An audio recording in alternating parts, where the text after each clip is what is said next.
Hey guys, welcome to Wrestling Days and welcome to this Backlash review. I've got loads of reaction videos that I've posted. I'll put the links in the description below this. If you want to know my thoughts on the matches, quite a lot of those reaction videos contain commentary and thoughts on what's happening as it's happening.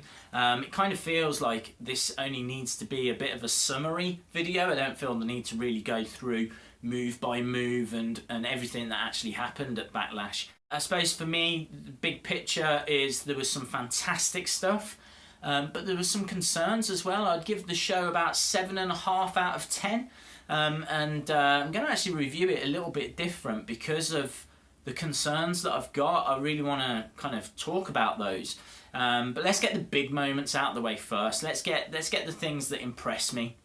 And talking of big moments, that would be my first point. There was big moments everywhere. You know, this was a pay-per-view that had talking points, and that always, helps. You've got AJ Styles winning the WWE Championship for the first time. You've got Becky Lynch finally, that Cinderella moment, finally she gets her hands on a title. As she said, she was the last of the 4 horsewomen to actually get a belt. Finally she achieves that. Slater and Rhyno, they'd put weeks of work into Slater, months even, and finally not only does he win a title, he gets a contract. Beulah, you're getting your double wide, baby. On top of that, you've got strong matches. These weren't just moments at the end of so-so matches. I really enjoyed Ziggler against The Miz. Really enjoyed the majority of that women's match. Really enjoyed Heath Slater and Rhyno against the Usos. There were some great spots in that. Heath Slater was going crazy at one point with neck breakers. But for me, the match of the night was the main event. Ambrose Styles, I thought, stole the show. I was really impressed. I thought that the pacing and the build-up to how it all went down at the end. They were in with the crowd and they were using the commentary tables. And it's stuff we've seen a million times before. But it felt important, it felt big. This didn't just feel like just SmackDown show on the side. This felt like, a big moment, and they did a great job. They did a really great job.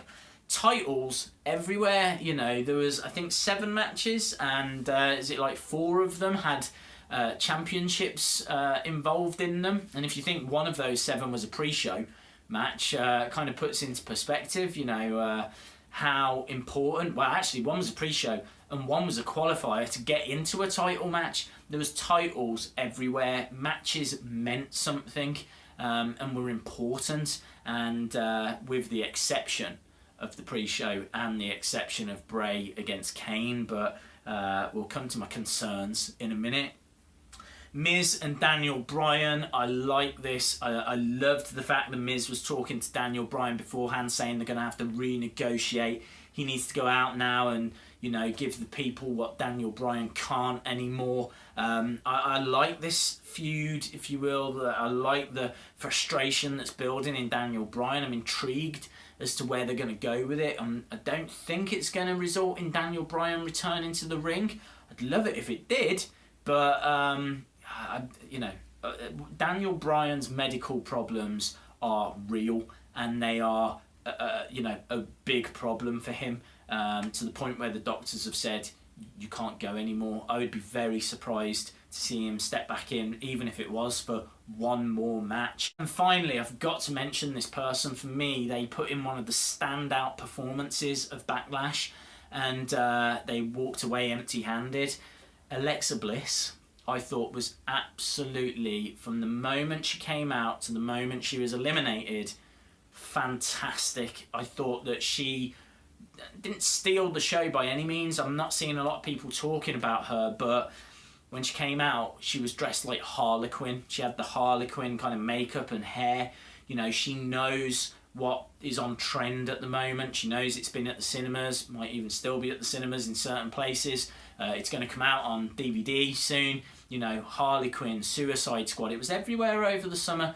To come out and kind of borrow from that image, if you will, straight away made you sit up and take notice. Her facial expressions have always been fantastic, and she was on point as well during this match. She was berating the referee, telling him to count quicker. You know, she was talking trash to the other girls. And then you throw into the mix as well her in-ring ability. She did 2 sunset flips. And then, like, on top of that, she was smooth and crisp in the ring, and you know, her moveset is, you know, it's got a bit of aerial stuff in there. She's a good striker. I thought she knocked it out of the park. I was really, really impressed with Alexa Bliss, and I think they've got a diamond there. I really do. I thought she looked fantastic.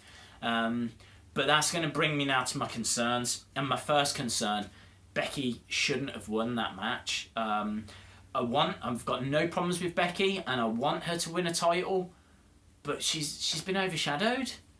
All of that stuff that happened has meant that her moment has fallen down the pecking order. You know, you'd say it's probably second to AJ Styles. There might even be some people that preferred seeing Heath Slater and Rhyno winning the tag titles over watching Becky win the women's title. For me, that is a moment that has been building for a long, long time. Becky finally winning a championship is a big moment. It deserved to be put on a bigger stage, not opening Backlash and then getting, not forgotten, but overshadowed. Overshadowed is the word that I would use. People are talking about it. It is a big moment. Should have been bigger. My second concern, the Slater contract story is over. If you watched my predictions video, you will know that I said that, I hoped the Usos were going to win. I still stand by that. I've got concerns that Slater's not going to be able to keep this momentum going. You know, this storyline of him needing a contract so that he can support his family and then bringing his family in. Now, they could explore that further, and I'm sure there's still, you know, things that they can do. But I would just worry now that we're moving away from him trying to get a contract that has proved such a successful storyline. We're now moving away from that and going into kind of territory unknown, and I just don't know if it's going to be as strong. I don't know if it's going to work as well, and I really want it to, because I'm invested. I like this Slater character. I like what he's become. So fingers crossed, everything crossed, he can keep this going. Third problem, concern, Bray loses to Kane is a sentence that should never be said. I understand how great a legend Kane is, but Bray needs wins. Bray should have been beating Randy Orton at this show, and I know there's a lot of Randy Orton fans out there that will disagree. Orton's had his time, and I'm sure he could have another title run or whatever in the future, but Bray's had nothing. Bray's had nothing. He's had WrestleMania matches, you know, singles matches and moments here and there. He's never won a title, and he's meant to be the new face of fear. Where's The Undertaker? Just don't see him. You know, there's rumours you might not even see him ever again. Who's going to take that mantle? Is it going to be Finn Balor? I mean, you'd have to say he looks likely, with the Demon King, to be the person that takes that kind of big character gimmick moment or spot at WrestleMania. But it could have been Bray Wyatt, and it should have been Bray Wyatt for the past few years. And now they're booking him to lose. And granted, screwy finish, you know, RKO from Randy Orton, but it doesn't matter. Bray Wyatt should not be losing these kinds of matches. Concern number 4, screwy finishes. Everywhere you turned, screwy finishes. AJ Styles wins because he kicks Dean Ambrose where Dean Ambrose shouldn't be getting kicked. The Miz wins because Maurice sprays, I don't know what it was. I said in my reaction, it was like a Mr. Fuji moment where he used to throw the salt. Yeah, that's how The Miz picked up victory. Kane picks up a victory because Randy Orton comes out. They're 3 matches I can think of off the top of my head out of 7 that had screwy finishes. Shouldn't have gone down that way. NXT doesn't have those screwy finishes, and I appreciate the main roster is a different beast, but I also expect better, and I'm fine with a screwy finish, but 3 out of, you know, that's nearly half the card. It's not good. Not good booking. My final concern, what's left?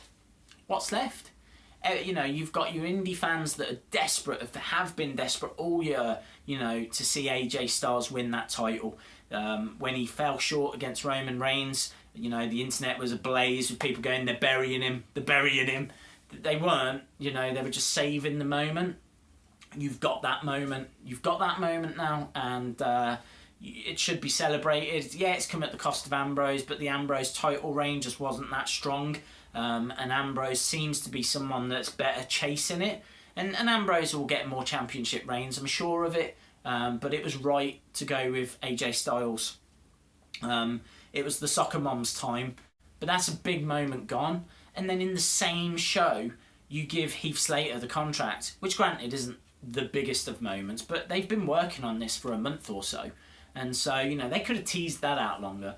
Becky Lynch, she was always coming up short, always getting screwed over by Ric Flair, you know, at the start of the year in her matches against Charlotte, getting screwed over by Natalya.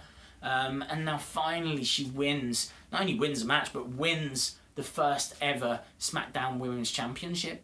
Massive moment, but what's left? Is it going to be as big if Nikki Bella wins? No, it's not. Is it going to be that big? Have we been waiting that long for Carmella, for Alexa Bliss? Maybe Naomi, but Naomi's not got the support that Becky's got. You know, you look on the other side, I suppose Cena winning will be a big moment, because then he will, I can't remember if he equals or beats Ric Flair's title reigns, which will be a big moment. But is it a moment that the wider universe are waiting on? You know, Cena's not around as much anymore. His support's still as strong, but I just don't think it's as big a moment. They can build it all up, and I know there's things they can do. I just think they gave us a lot in this show. And unfortunately, because of the screwy finishes, it fell a little bit short for me of being, you know, a 9. Hence why I gave it a 7.5. Cool, guys. I know I said this would be quick. Doesn't feel like it was that quick, but I just had quite a bit I wanted to say on it. Please, if you get a chance, watch a few of those reaction videos. You know, I am proper shocked by some of the results, and I think that shows in the videos. If you liked this video, please give this a like, and you know, if you enjoy the channel, hit the subscribe. I really would appreciate that. And certainly there's a lot of good stuff on the way. Toy hunts, figure reviews. My week is free this week, and I'm going to be doing quite a bit with the channel, so watch this space. Thanks a lot for joining me, guys. Hope you enjoyed Backlash. Let me know your thoughts in the comments below, and hopefully I'll see you again next time. Bye for now.